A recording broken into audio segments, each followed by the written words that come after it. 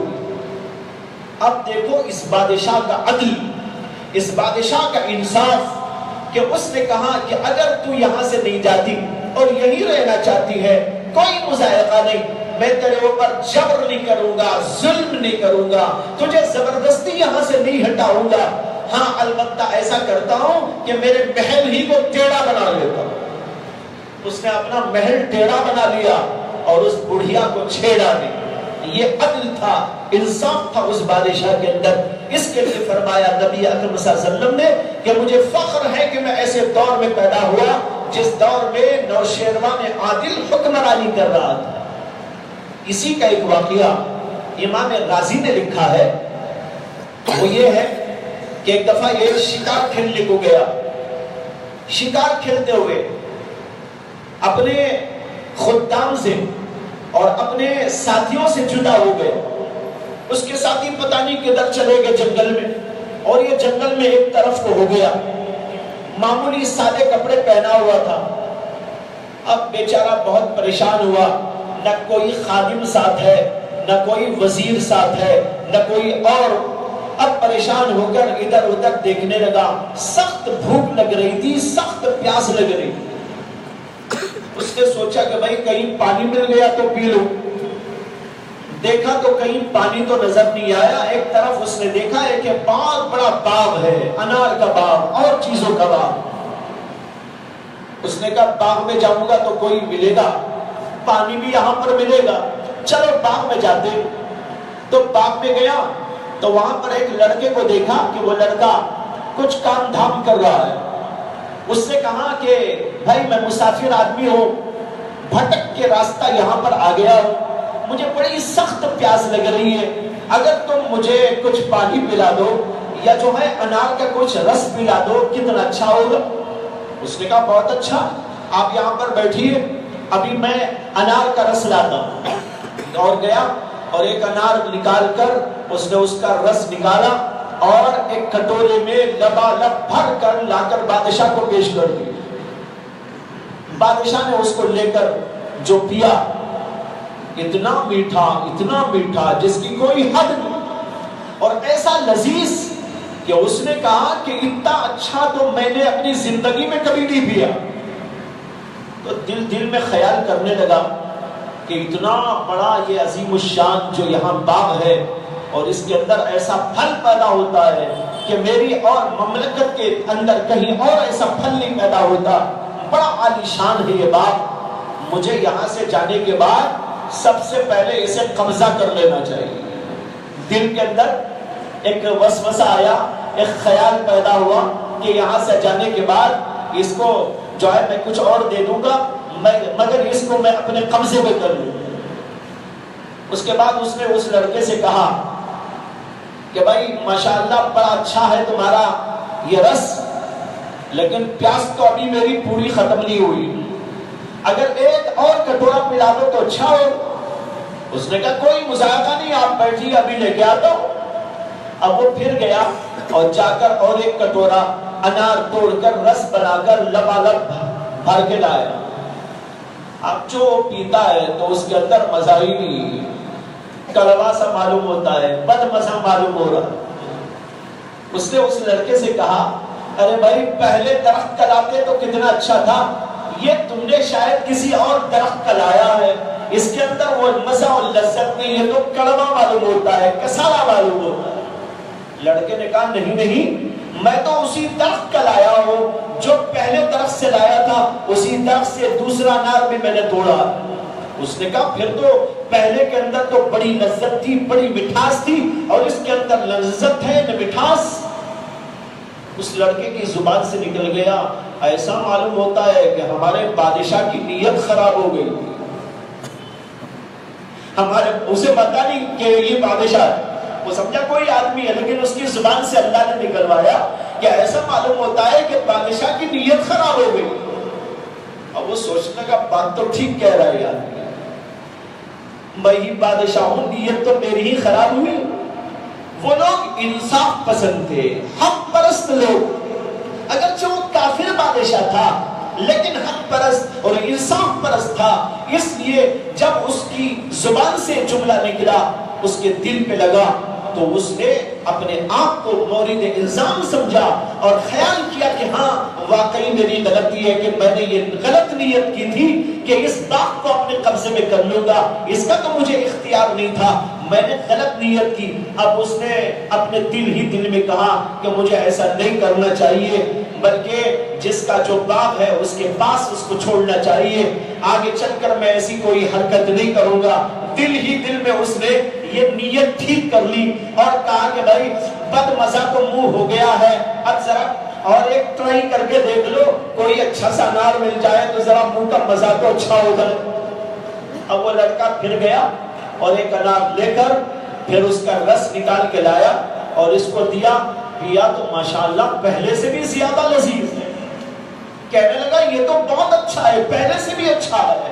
لڑکا کہنے لگا شاید بادشاہ کی نیت ٹھیک ہو گئی. اس سے معلوم ہوتا ہے کہ ہماری نیتوں کا اثر چیزوں پر پڑتا ہے. اچھی نیت کا اثر، بری نیت کا اثر.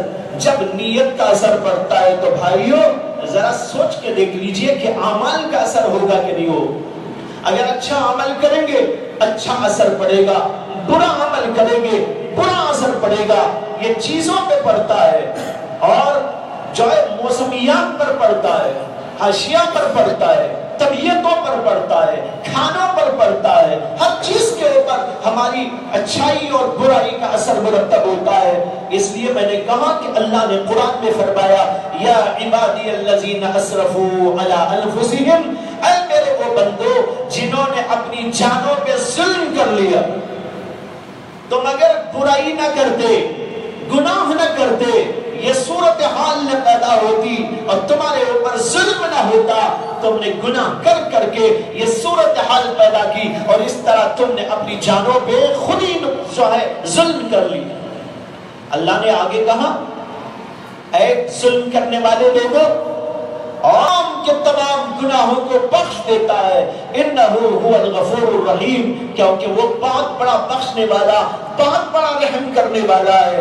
ایک آدمی بوڑھا ہو گیا، ضعیف ہو گیا، جوانی بھر گناہ کرتا رہا، جب تک قوت تھی، جب تک طاقت تھی، جب تک آنکھیں کام کرتی تھی، جب تک ہاتھ پیر قوت رکھتے تھے، جب تک اس کے اندر صلاحیتیں و طاقتیں تھی، بڑا گناہ کرتا رہا، ہر چیز سے گناہ کرتا رہا. کبھی آنکھوں سے گناہ، کبھی زبان سے گناہ، کبھی کان سے گناہ، کبھی ہاتھ اور پیر سے گناہ اور دل و دماغ سے گناہ کرتے اپنی ساری صلاحیتوں کو کھو دیا، یہاں تک کہ بوڑھا ہو گیا.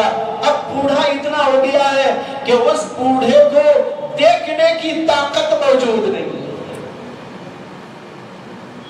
اور سننے کی طاقت موجود نہیں، اور اتنا بوڑھا ضعیف ہو گیا کہ زبان تک نہیں کھلتی، آواز نہیں نکلتی، اور اتنا ضعیف اور کمزور ہو گیا، ہاتھ نہیں اٹھتا، پیر نہیں اٹھتے، چل نہیں سکتا، پھر نہیں سکتا، کوئی کام کاج نہیں کر سکتا، پیٹ کا ہو کے رہ گیا. اس کو پیشاب دوسرے کراتے ہیں، اس کو پاخانہ دوسرے کراتے ہیں. یہ صورتحال ہو گئی. لیکن ایسے بوڑھے کو بھی اللہ تبارک و تعالیٰ کہتے ہیں اگر مجھ سے یہ معافی مانگتا ہے تو اس بوڑھے کو بھی معاف کر دینا. حالانکہ دوسرے ہوتے تو کیا کہتے، ارے جوانی میں تو پوری طاقتیں استعمال کرتا رہا، اب کیا توبہ کر رہا ہے جبکہ کوئی طاقت ہی نہیں ہے اس کے اندر.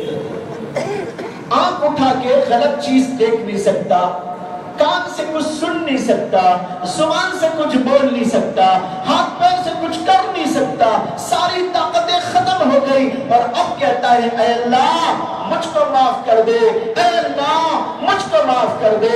اللہ کہتے ہیں اے بوڑھے تو نے ساری طاقتیں، ساری صلاحیتیں، ساری قوتیں جوانی کے زمانے میں میری نافرمانی میں خرچ کر ڈالی اور آج تیرے پاس کوئی طاقت نہیں، لیکن پکارتا ہے تو آج بھی میں تجھ کو معاف کرتا ہوں۔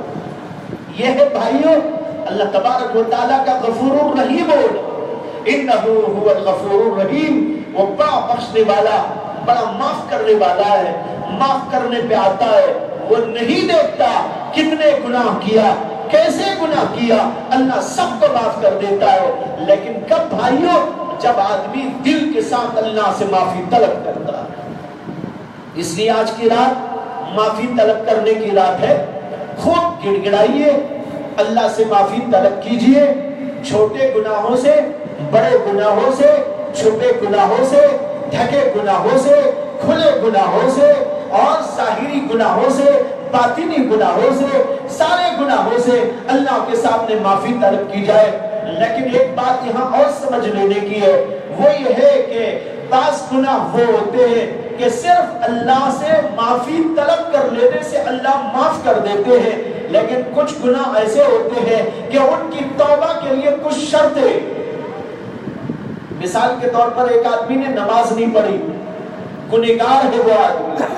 بہت سارے لوگ نماز چھوڑے رہتے، کوئی 10 برس نماز نہیں پڑھا، کوئی 20 برس نماز نہیں پڑھا، کوئی 25 برس نماز نہیں پڑھا، کوئی 5 برس نماز نہیں پڑھا، چھوڑے رکھا چھوڑے رکھا چھوڑے رکھا۔ بڑا گنہگار ہے وہ آدمی جو ایک نماز بھی چھوڑ دیتا ہے، چاہے کہ 5 10 20 سال نماز نہ پڑھ کے آدمی رہے۔ لیکن بہت سارے لوگ ایسے ہوتے ہیں۔ اب یہ لوگ اگر اللہ سے معافی طلب کرنا ہے تو اس کا طریقہ اور اس کا اصول یہ ہے کہ اللہ سے معافی بھی مانگے اور جو نمازیں چھوٹی ہوئی ہیں ان نمازوں کو دوہرائے اور اس کی قضا ادا کرے۔ حساب لگائے کہ بھائی کتنی نمازیں رہ گئی ہوں گی، اندازہ کرنے کے بعد تھوڑی تھوڑی کر کے نمازوں کو ادا کرے۔ خاص طور پر جب ایسی راتیں آپ کو مل جائے، اس میں آپ جاگتے ہو اور اللہ کی عبادت کرنے کا ذوق ہو، اور اللہ کی عبادت کا ذوق ہونا چاہیے۔ ایسی راتیں اللہ عطا فرماتے ہیں، اسی لیے عطا کرتے ہیں کہ آدمی اپنے آپ کو دھو لے، اپنے آپ کو پاک کر لے، اپنے آپ کو صاف کر لے۔ لہٰذا ایسے مواقع پر اپنے ان نمازوں کو ادا کرنے کا سلسلہ جاری کر دے، تھوڑی تھوڑی نمازیں ادا کرے۔ آج کی رات مل گئی، آج کی رات جتنی ادا ہو سکتی ہے ادا کرو، اور اس کے علاوہ روزانہ حساب لگا کر روزانہ 5 نمازیں، 10 نمازیں، 20 نمازیں جتنی ادا کر سکتا ہے روزانہ اللہ کے سامنے ادا کرتا چلا جائے، اس لیے کہ نمازیں اوپر رہیں گی اپنے سر کے اوپر، قیامت کے دن وہ بہت بڑی مصیبت بن جائے گی۔ اس لیے دنیا ہی میں صاف کر لینا چاہیے۔ تو میں نے عرض کیا کہ کچھ گناہ ایسے ہوتے ہیں کہ صرف توبہ کر لینے سے معاف نہیں ہوتے، توبہ کے ساتھ اس کو ادا کرنا ضروری ہے، جیسے کہ نماز۔ ایسے ہی کسی کا روزہ رہ گیا، روزے ادا کرو۔ کسی نے زکوٰۃ نہیں دی تھی، کئی سال گزر گئے، مست قلندر اپنے آپ میں مگن رہا، کھاتا رہا، پیتا رہا اور دنیا کے مزے لوٹتا رہا، اللہ کی دی ہوئی نعمتوں کو کھاتا اور پیتا رہا، لیکن غریبوں کی امداد کرنے اور اپنے مال میں سے زکوٰۃ ادا کرنے کی اسے توفیق نہیں ہوئی۔ اب وہ توبہ کرے تو اس کو چاہیے کہ وہ توبہ کے ساتھ ساتھ جتنے سال زکوٰۃ نہیں دیا ہے حساب لگا کر اتنے سالوں کی زکوٰۃ بھی ادا کرے۔ اگر ایک دم ادا نہیں کر سکتا، تھوڑا تھوڑا کر کے ادا کرے، ایک سال کی ادا کر دے، یا 1 سال کی بھی ایک دم نہیں دے سکتا، ایک مہینہ کر کے ادا کر دے، ہر مہینے میں کچھ 1000، ہر مہینے میں کچھ 100، اس طریقے پر جتنا ادا کر سکتا ہے کرتا چلا جائے۔ یہ ضروری ہے کہ اس کے توبہ کے ساتھ ساتھ ان چیزوں کو ادا کیا جائے۔ اسی طرح وہ گناہ جن کا تعلق بندے سے ہوتا ہے، کسی کی غیبت کی، کسی کی چغلی کھائی، کسی کی عزت لوٹ لی، کسی کا مال دبا لیا، کسی کی جائیداد غصب کر لیا، اور کوئی اس طرح کا گناہ کیا جس کا تعلق بندوں سے ہو، تو بندوں سے جس گناہ کا تعلق ہے وہ صرف اللہ سے معافی مانگنے پر صاف نہیں ہوتا، بلکہ اس بندے سے بھی معافی طلب کرنا پڑتا۔ بندے سے جا کر کہے کہ جناب میں نے آپ کا یہ گناہ کر دیا تھا، میں نے آپ کا مال لے لیا تھا، یہ لیجیے آپ کا مال واپس کرنے آیا ہوں، مجھے اللہ کے لیے معاف کر دو، اس لیے کہ قیامت کے دن ہر چیز کا بدلہ چکانا ہوگا۔ بھائیو دنیا ہی سب کچھ نہیں ہے، دنیا ختم ہونے والی، انسان دنیا سے جانے والا، دنیا کو جمع کر کے رکھ لیا، دوسروں کا مال ہڑپ کر کے رکھ لیا، دوسروں کا مال غصب کر کے رکھ لیا، ایک پائی بھی اگر رہے گی قیامت کے دن اس کا حساب دینا ہوگا۔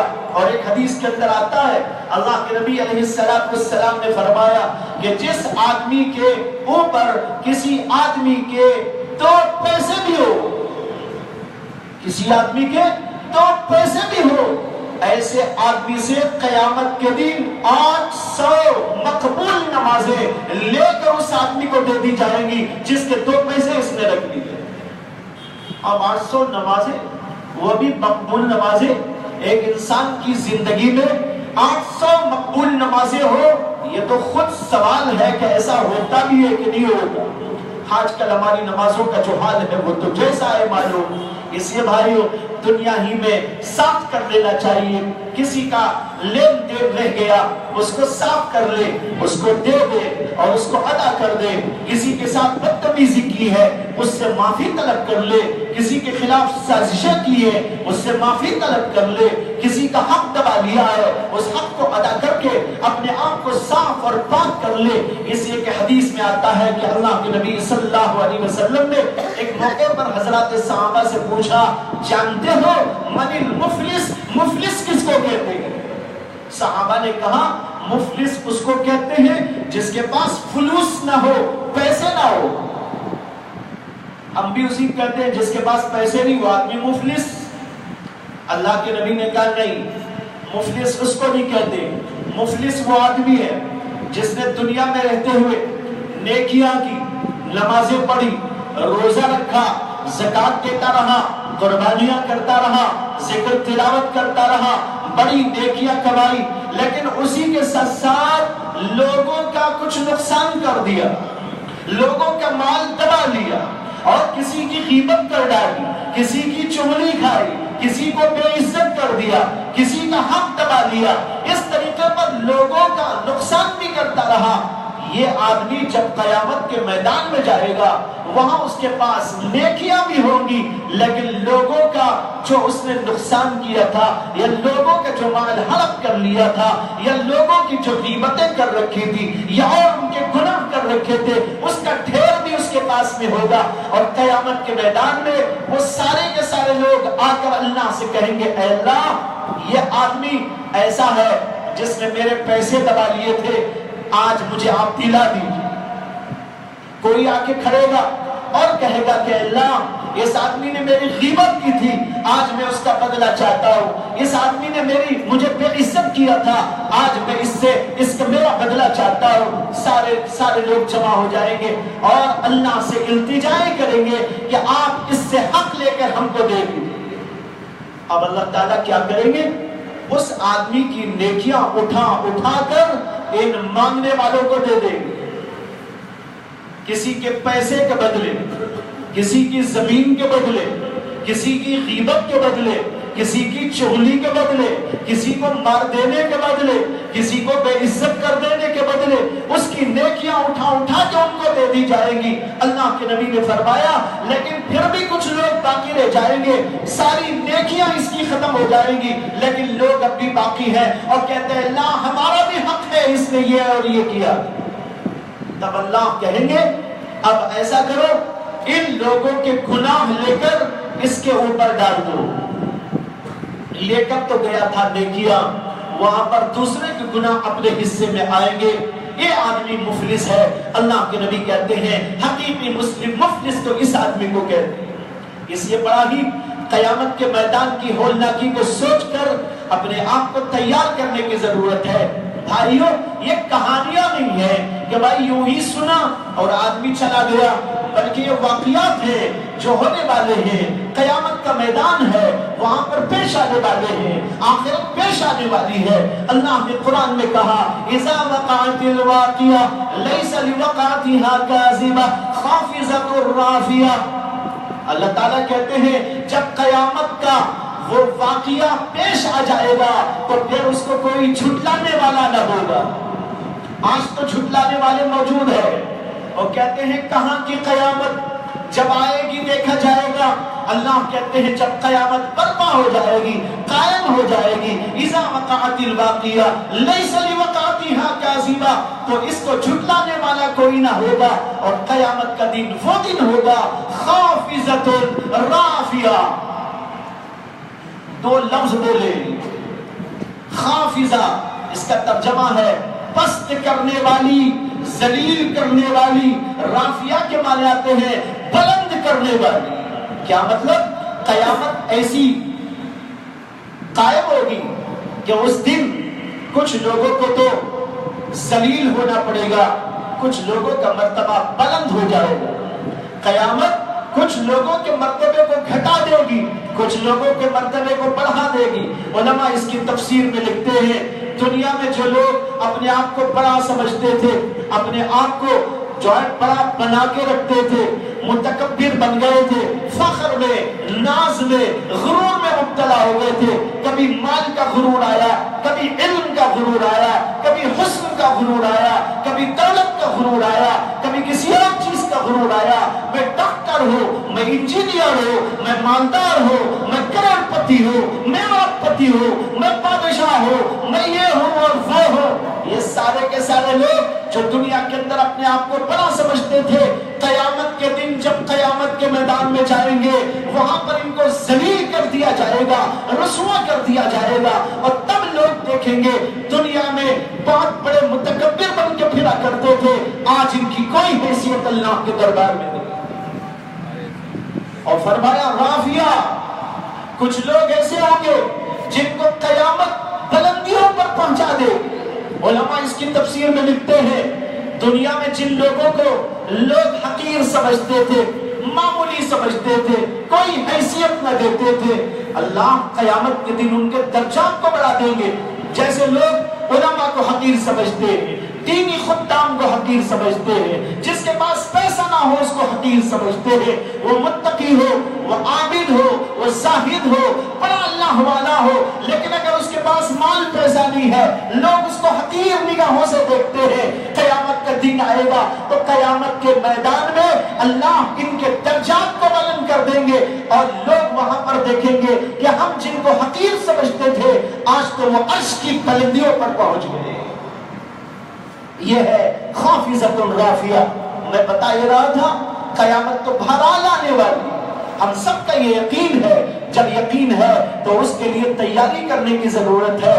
آج کا دن تیاری کا دن، آج کی رات، یہ مبارک رات اپنے آپ کو پاکیزہ بنا لے، اپنے آپ کو گناہوں سے صاف کر لے، اور اپنے آپ کو اللہ کے سامنے گرا لے۔ اللہ کے سامنے اپنے آپ کو جو ہے پیش کرنے کا دن ہے۔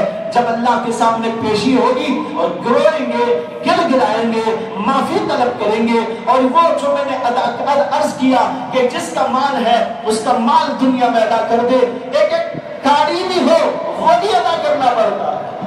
کہتے ہیں کہ امام عبداللہ بن مبارک بہت بڑے عظیم الشان محدث اور فقیہ ایک علاقے میں گئے، وہاں پر ان کو ضرورت پڑ گئی قلم کی، اور اس زمانے میں قلم جو ہوتا تھا اس کو کہتے تھے برو کا قلم، وہ چھیل چھیل کے استعمال کرتے تھے۔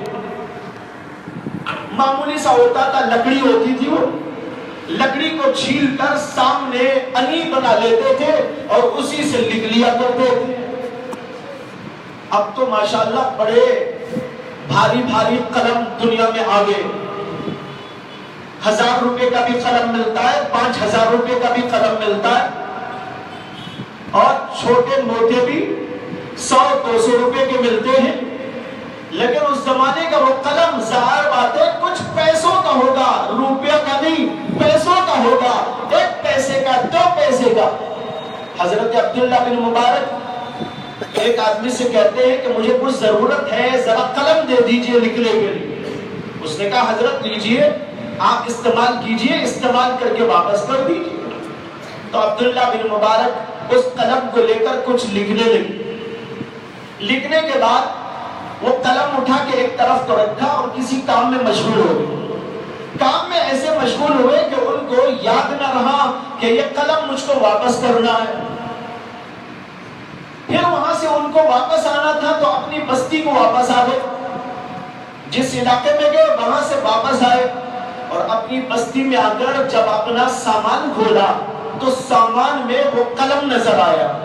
اب یاد آیا، ارے میں نے تو اس آدمی کو دینے کے بجائے یہاں لے کے میں آ گیا ہوں، میں نے کتنی بڑی خیانت کر دی۔ اب دوبارہ صرف اسی قلم کو واپس کرنے کے لیے سفر کرتے ہیں، اس آدمی سے مل کر وہ ایک تو پیسے کا قلم اس زمانے کا واپس کر دیا، اس لیے کہ ان کو فکر تھی کہیں قیامت کے دن اللہ کسی قلم کی وجہ سے میری مغفرت کو کہیں روک نہ ڈالے۔ اس لیے بھائیو، ایک ایک چیز کسی کی ہے اس کو واپس کر دو۔ کسی کا ہم نے کچھ گایا ہے، کسی کے بارے میں برائی کی، کسی کی عزت لوٹی ہے، اس سے اللہ کے لیے جا کر معافی طلب کر لو۔ اللہ کے نبی علیہ السلام نے اپنے آخری زمانے کے اندر صحابہ سے معافی مانگی۔ اللہ کے نبی نے کسی کا گناہ تو نہیں کیا، لیکن اس کے باوجود اللہ کے نبی علیہ السلام نے صحابہ کرام سے کہا، اگر کسی کا کچھ پیسہ میرے اوپر ہو، کچھ درہم میرے اوپر ہو، کوئی چیز کسی کی میرے پاس رہ گئی ہو، یا میں نے کسی کا حق دبا لیا ہو، میں نے کسی کو نقصان پہنچا دیا ہو، وہ آج آ کر میرے سے بدلہ لے۔ صحابہ خاموش تھے، اللہ کے نبی نے دوبارہ اعلان کیا، صحابہ پھر خاموش تھے، اللہ کے نبی نے دوبارہ اعلان کیا، تیسری دفعہ اعلان کیا۔ ایک صحابی کھڑے ہوئے، انہوں نے کہا، یا رسول اللہ، میرا ایک حق آپ کے اوپر باقی ہے۔ آپ نے کہا کیا؟ کہا کہ وہ حق یہ ہے کہ میں ایک دفعہ جہاد کے میدان میں تھا، آپ لوگوں کو اس طرح کرتے آ رہے تھے اور آپ نے میری پشت کے اوپر مجھے مار دیا تھا، میں چاہتا ہوں کہ آج آپ سے بدلہ لے لوں۔ صحابہ کرام پریشان ہو گئے کہ یہ صحابی کیا اللہ کے نبی علیہ السلام سے اب جا کر مار کر بدلہ لے؟ لیکن مجال کسے تھی کہ کچھ منہ کھول دے، سب خاموش۔ اللہ کے نبی نے فرمایا، آ جاؤ، قریب آ جاؤ اور مار کر اپنا بدلہ مجھ سے آج لے لو، اور قیامت کے دن کے لیے اٹھا کے نہ رکھو، مجھے اس سے خوشی ہوگی کہ آج دنیا ہی میں میرا بدلہ لے لیا۔ وہ صحابی قریب آئے اور آ کر کہنے لگے، یا رسول اللہ، جب آپ نے میری پشت پہ مارا تھا، میری پشت پر کوئی چادر نہیں تھی،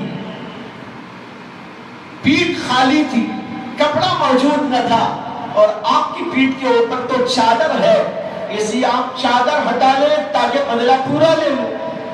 اللہ کے نبی نے چادر ایسا نیچے کر اور پیٹھ کو کھول دیا۔ وہ صحابی پیچھے سے آئے اور اللہ کے نبی علیہ السلام کو مس کیا اور بوسہ لیا اور کہنے لگے، یا رسول اللہ، خدا نہ خواستہ بدلہ لینا میرا مقصد نہیں تھا، میرا مقصد تو یہ تھا کہ آپ کے جسم سے میرا جسم مس ہو جائے، اس لیے کہ میں نے آپ ہی کی زبان مبارک سے سنا تھا کہ نبی کے جسم سے جس کا جسم مس ہو جاتا ہے، مل جاتا ہے، اللہ تبارک و تعالیٰ اس جسم کے اوپر جہنم کو حرام کر دے۔ اس لیے میں نے اس لیے کیا ہے، آپ سے بدلہ لینا میرا مقصد نہیں تھا۔ لیکن یہ تو ان صحابی کی بات ہوئی، مجھے سمجھانا ہے اللہ کے نبی علیہ السلام کی بات۔ اللہ کے نبی اعلان کر رہے، اللہ کے نبی اعلان پر اعلان کر رہے، آؤ بدلہ لے لو اور قیامت کے دن کے اوپر نہ رکھو۔ تو بھائیو، اس طریقے پر جو کچھ بھی ہو اس کو صاف کر لینا ہے۔ ایسے دن اللہ دیتے ہیں، ایسی راتیں اللہ عطا کرتے ہیں، تو اس کو غنیمت سمجھ کر اپنے آپ کو پاک و صاف بنانے کی کوشش کرے۔ یہ چند باتیں اس وقت میں عرض کی گئی اس مبارک رات کے سلسلے میں۔ اللہ سے دعا ہے اللہ تعالیٰ میری بھی مغفرت کرے، آپ کی بھی مغفرت کرے، جملہ مومنین کی مغفرت کرے، اور ہم سب کو اللہ تعالیٰ نیک راستے پر قائم و دائم رہنے کی توفیق عطا فرمائے۔ وآخر دعوانا ان الحمدللہ رب العالمین۔ آخر میں اعلان کرتا ہوں کہ جامعہ اسلامیہ مسیح النور آپ کا جانا پہچانا ادارہ، اور ہمیشہ سے آپ حضرات مسلسل اس کا تعاون کرتے چلے آئے، اور امت کا ایک ایک پیسہ اور ایک ایک روپیہ جو جمع ہوتا ہے، اسی سے مدارس اسلامیہ چلتے ہیں، اور ہمارے علماء نے ہمیشہ سے اس بات کو پیش نظر رکھا کہ کوئی حکومت کا گرانٹ قبول نہ کیا جائے، کوئی ایسی چیزیں اس کے لیے قبول نہ کی جائے، اس لیے کہ یہ چیزیں دین میں رکاوٹ بن سکتی ہیں۔ ہاں مومنین کو کہا جائے ان کے خون پسینے کی کمائی سے وہ کچھ نکالے، جہاں پر وہ اپنے بچوں کے لیے خرچ کرتے ہیں، جہاں پر اپنی ذات کے لیے خرچ کرتے ہیں، جہاں پر اپنی دنیا کے لیے خرچ کرتے ہیں، وہاں اپنی آخرت بنانے کے لیے اور ملی اداروں کو پروان چڑھانے کے لیے اور دین اور جو ہے علم دین کو فروغ دینے کے لیے اور علم دین کو دنیا میں شائع ضائع اور آشکارا کرنے کے لیے اور دین اسلام کے تحفظ و بقا کے لیے اپنے خون پیسے کی